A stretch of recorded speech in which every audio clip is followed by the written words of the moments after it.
everybody. It is 10 o'clock on Monday, March 16th. Hope everyone had a wonderful day getting to work. And if you're having to work from home today, well, then more reason to listen to us. So, let's see. As you know, we're recording this the day before. So, we just got home probably about an hour ago. No, well, about 45 minutes ago. About 45. Yeah, about 45 minutes ago from the movies. We actually saw an old film, which is 87 years old. We saw King Kong, the eighth wonder of the world. Now, part of the reason why we're talking about this today is because right before the movie started, they had a little introduction sequence about the movie, some of the actors and actresses, but as well as talking about the significance of King Kong for cinema in general. Right.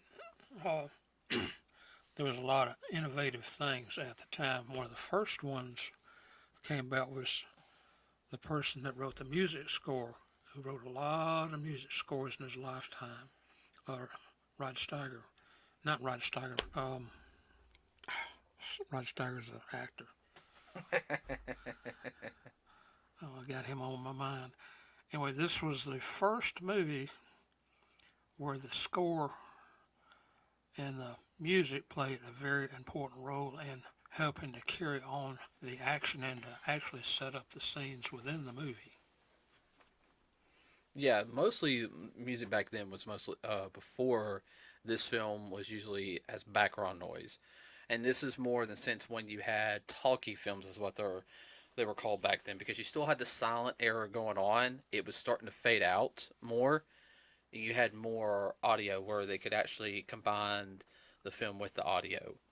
It was I think it first one was like 29 or something, like Right. 28, somewhere around there, and then like this, she's about 5, 6 years old, and most of it's all been background stuff until actually you're right until this one. I'm trying to find the It premiered in 1933. right 1933 portrayed. Da, da, da, da, da. I'm trying to find something on the musical director of it, which I cannot do that at this point. Let me look up his name real quick. But no, the music in the film was very well done. I really thought it did set the mood, and as it, you know, as I stated and as you said, it was It pretty helped much set up the scene. seen, and that formula has been used pretty much ever since today. Right. Especially in your more modern films, such as Star Wars. Yeah, and I'm throwing that one out there because everyone knows Star Wars. Depending on the music, you have like what is the Force music, da da da da da, and I know I'm off key on The that one. Imperial March. Imperial March, also known as Darth Vader's theme. You have Right. which is a lot of people call Duel of, which is from Phantom of the Menace, Duel of Fates, also known as what most people call Darth Maul's theme. You know, I'm trying to think of some other. This has not just been with classical music. It's also been used with, like techno, rock and roll. I would have to say the best, and this is kind of on topic with musical scores. I would have to say the one of the best ones I've heard with rock and roll music has been the 1985 Transformers animated movie. Yes. I mean, it's pretty much all rock and roll the whole time, but it sets up everything. And we saw that in theaters, what, 2 years ago? It was one night showing. It was about 2 years ago. Okay. I'll let you continue. I'm looking up the person who did the. Right. Continuing on with that. Interesting, of course, the only thing, of course, in our generation, my generation and generation preceding mine, past baby boomers, we did have what's called mono phonic type music, which is the opposite of stereo. That was the only thing when I was listening. I said, "Where's the stereo?" Then I had to remember, oh, this is 1933 movie. This is not a 2013 where you would have stereophonic, but I would love to hear the score in stereophonic Right. and Well, surround sound. the original musical score was done by Max Steiner. Max Steiner. Yeah. Now, I know James Newton Howard did the 2005 score. I didn't really like the 2005 version. Peter Jackson's a great director, but just not my Cup of tea. no. That one was not my cup of tea. So the pretty much on this one, everyone, if you haven't seen the original King Kong, it really does set up a lot of things for the. I mean, I know there's the next 35 and 40 years.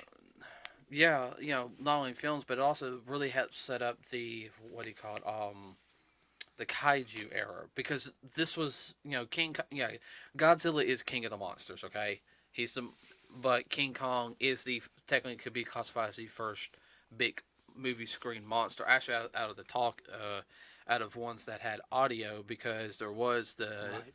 stop motion dinosaur one that was all. Was that silent? Yes, that was silent. And Now, the one right before that one, which was also silent, which was a anime, what we call anime now. It was cartoon. hmm now I know, it was Marin C. Cooper was the one who made Kong. Yes. Now I'm trying to look. The producer was Selznick, who some people might recognize that name. He's also the producer, writer, and director of 1939 classic Gone with the Wind. I cannot sit through and watch that movie. It's just way too long. I had to read the book in junior high, so That's the reason why in that movie they had an intermission for 10 minutes. You go take care of business and go get a Coke and popcorn. I mean, the special effects for the time were really, really well done. I mean, even the close up of Kong's face, which was used. I'm not even talking about the stop motion, because even doing the stop motion for today is really hard. I mean, there's very few studios that actually focus on doing the stop motion animation. I know. The closest you'll come to stop motion today would be claymation. And some people might recognize that if they watch Robot Chicken. Yeah, Robot Chicken does. Actually, it's 90%. Let's see. Hold on. I'm trying to figure They out. do a lot of stop motion in that. And I wish there he didn't. again, I didn't wish he didn't say chicken, because I was trying to get the studio. Oh. But yeah, Robot Chicken does a lot of the stop motion animation. They do some claymation. Yes. I know the studio has, but they mostly mess with the toys, and they've made original figures and doing the stop motion like that, which is now a lost art, because it is very painstakingly done. I mean, it's not just something you can do. Time consuming. It would be like every shot has to be redone. It's like having to sit there and paint a new scene every time for every 32nd of a second. Mm-hmm. I'm trying to think of. I know there was one. I'm trying to think of the studio. I'm looking at the movie right now, but you just had recently. What was that movie that had Hugh Jackman in it? It was about the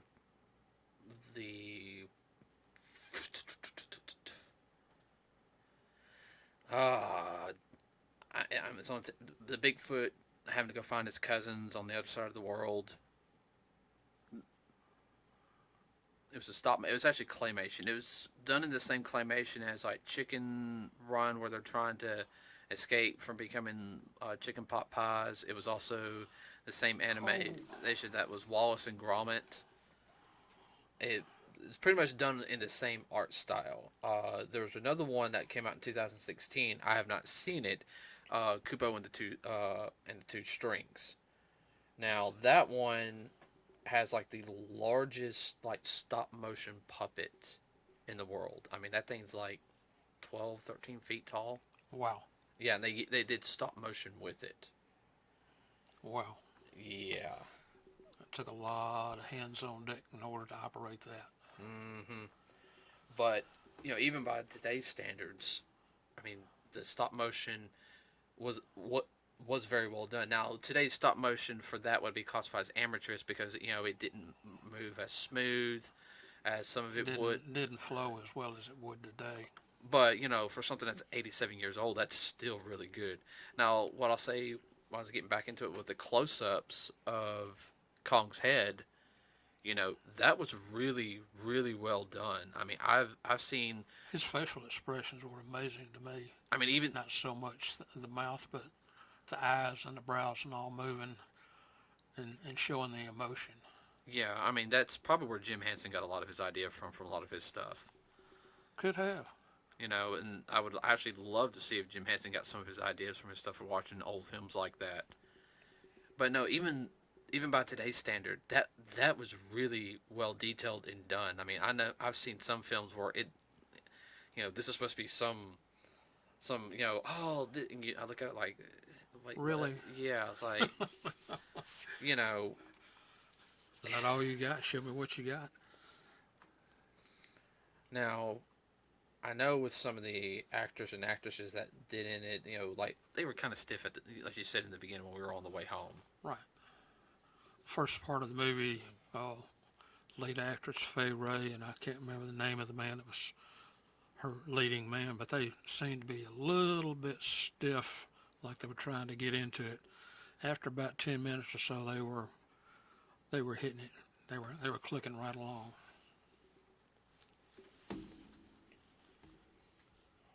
Hold on. Wow, I did not know that. What?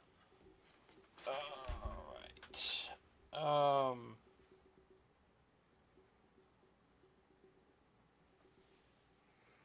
No, I'm just looking at some different things. I got to figure out what they mean by this, but I know Willis O'Brien did the animation of the 1933. Yeah. Now, here's something that, yeah, it seems like. Oh, okay, I see what this is now. So Kong, was portrayed by different people. They classified the portrayal as even doing the voice or something.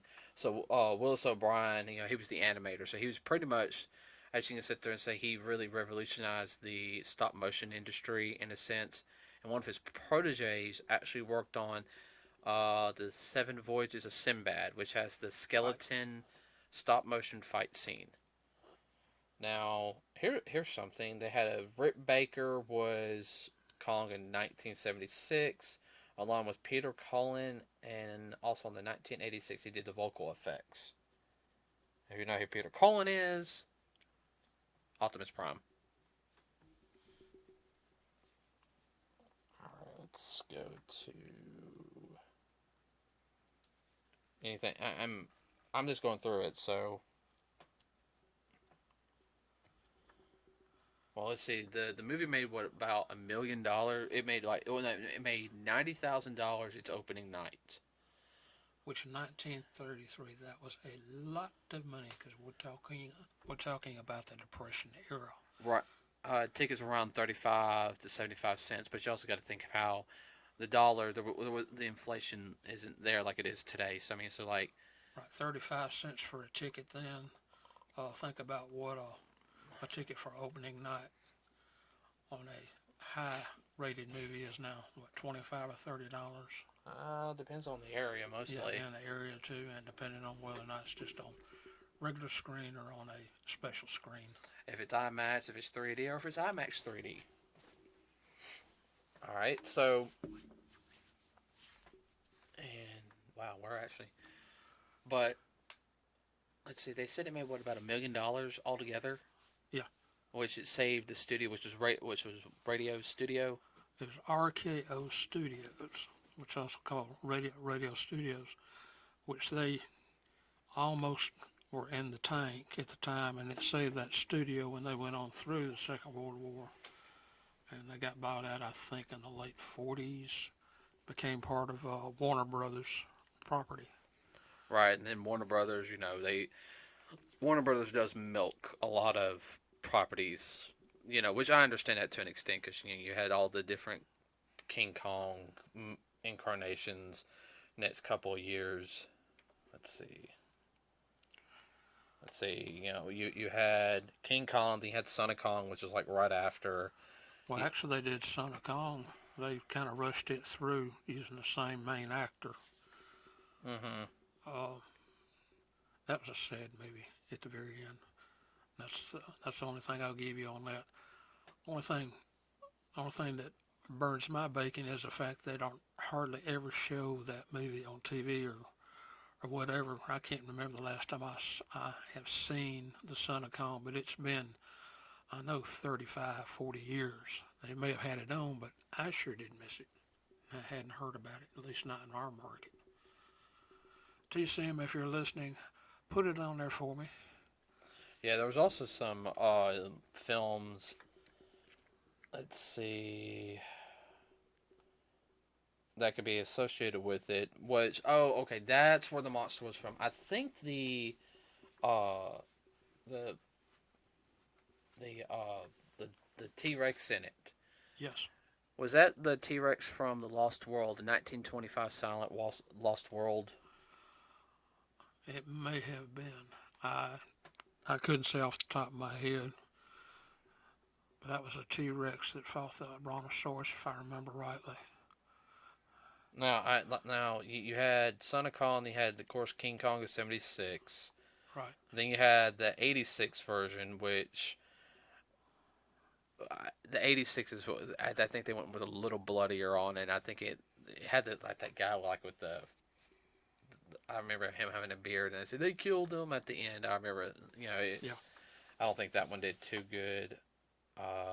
You had one which was a 3-reel comedy short that uses stuff from King Kong as a backdrop called, and I'm going to pronounce this incorrectly, Wasai Kingu Kongu. And I'm trying to sound how it sounds in Japanese, but it's actually a Japanese film. There was one in '38. King Kong appears in Edo as a 2-part period piece. That should be interesting. Of course, we know King Kong versus Godzilla of 1962. And then, of course, there's King Kong. King Kong Escapes. Okay, all right. Which King Kong Escapes is the one that had the Mecha Kong. Mega Kong. Yeah, had that. Yeah, the mech. Of course, you had Mighty Joe Young, which is 1949. Which I think they did a Mighty Joe Young film a couple years later in the '90s. I'm thinking. I'm thinking Mighty Joe Young. They were talking about doing a follow-up, but I don't know if they did or not. I remember there was a That's not a bad movie either. Right. You had Conga in '61. You had Queen Kong. It's a German adventure comedy film parrying King Kong. Oh, God. Oh, no, here it is. Mighty Joe Young, 1998. That was a remake. Yeah. And then, of course, you had... and then he made an appearance in Godzilla King of the Monsters at the very end. Right. Yeah, you were talking about there was a 1966 to '69 King Kong series. Then there was Kong the Animated Series, which was a Canadian film. I can hear that, by the way. These things pick up a lot of stuff. And you had Kong King of the Apes, which is another Canadian animated web series. 41 episodes, huh? And of course, you had the video games, which ain't even going to touch those. There was a stage production. Can you believe that? Did not know that. But then again. Yeah. But something I like, even in today's world, is watching the older films, because you can see where people get their inspiration from. I know some people don't like watching the older films because, oh, it's in black and white. It's so cheesy. It's cheesy. It's not relevant, or what it's the special effects suck. Let's see. Or it's old. Why should I watch it? It's not in stereo. Yeah. And anybody who wants to be a filmmaker needs to watch some of these old films, and I think that's something that they don't want to touch back on some of the older stuff. Silent films are not really my thing, but I've seen a couple of the silent films. Anybody who's going to go into comedy needs to watch all the Charlie Chaplin films. Oh, don't forget the Keystone Cops. Oh yeah, That's where the Three Stooges came out of that. or the Marx Brothers. Yeah, the Marx Brothers. Well, Yeah, and comedy wise, as well as like you said, as well as the Three Stooges, all the incarnations of those. Funny fact in the Three Stooges, do you remember that one point where was it Mo or Larry? No, it was Larry. Remember where he got like a little, it was like a little pencil or something in his head, and one of the. Do you know it actually stuck into his head that he actually had to go to a hospital for it? oh, Here's another. lights.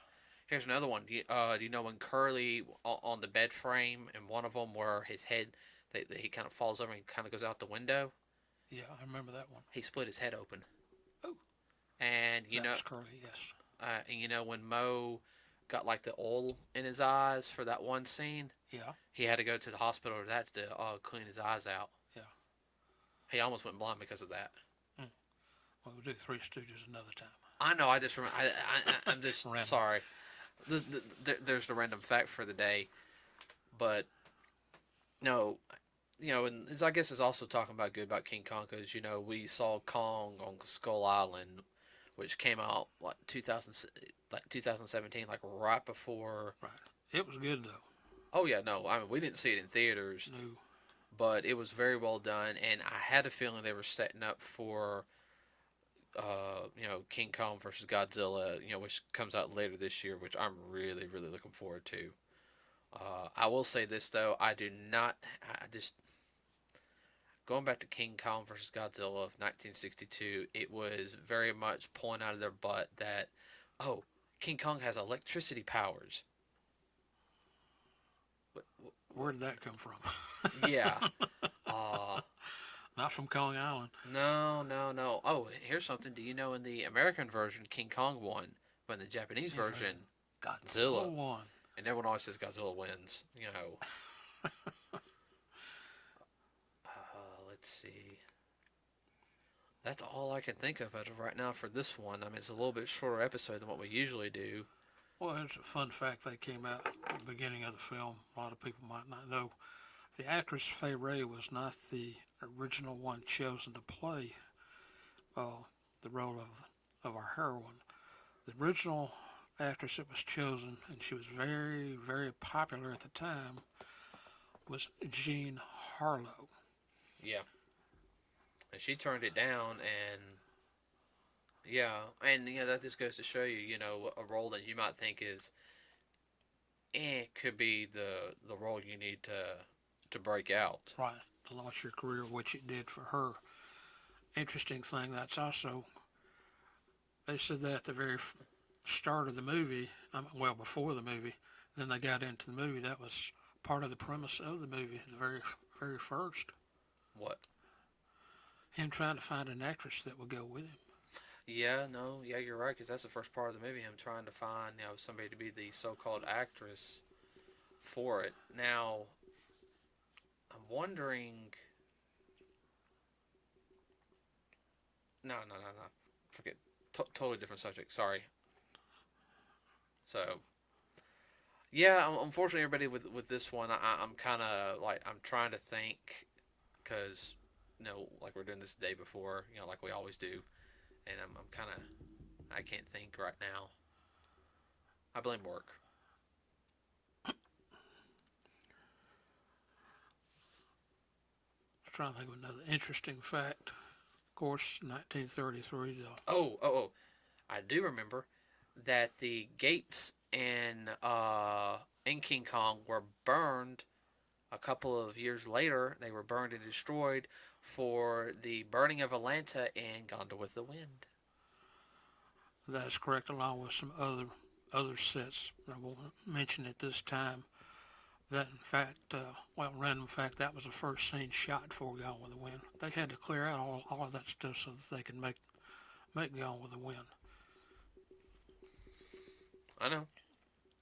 I know. But, yeah, I mean, Godzilla. I mean, I got Godzilla in the brain. King Kong being, one of the, I would have to say, one of the most pivotal films ever created, because it really showed a difference in how, where it pushed the industry. Oh, well, musical scores or original scores are going to be, setting the mood, okay?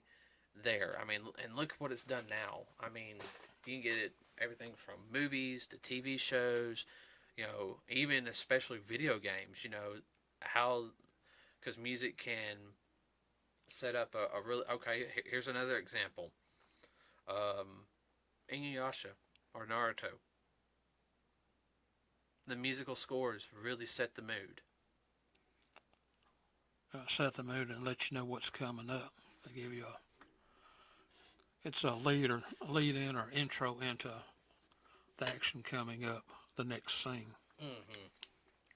So, a little bit different we're going to do on Wednesday, everybody. Just to let y'all know that we will be doing well, on Friday we will finish up our superhero.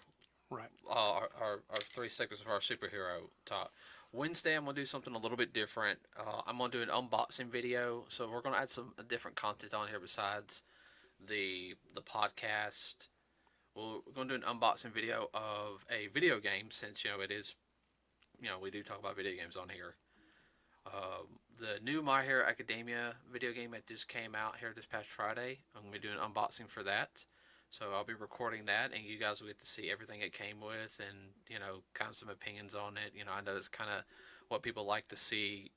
And also, it does help out for if you want to get, like, even more of the special editions, since they are kind of expensive, though. See what you're getting before you put out your good hard-earned money for it. See if it's stuff like this is worth it in the end. Unfortunately, though, if you're going to get it now, you're probably going to have to spend a little bit more money on it. So, sorry, that was my knuckles. And anything you want to add? I had another fact, but I can't remember it now. It just flew right out of my head. Okay, all right. With one last thing, everybody, we will be doing a special segment coming up. Next week we'll do it. Due to the new movie that's coming out, and let me double check when it comes out. And my phone is dying. My phone is dying. Come on. I hate Google sometimes. Because it... There. Okay, everybody. Coming out at the beginning of next month. Comes out on April 3rd, finally, is The New Mutants, which is, yes, an X-Men film, which supposedly...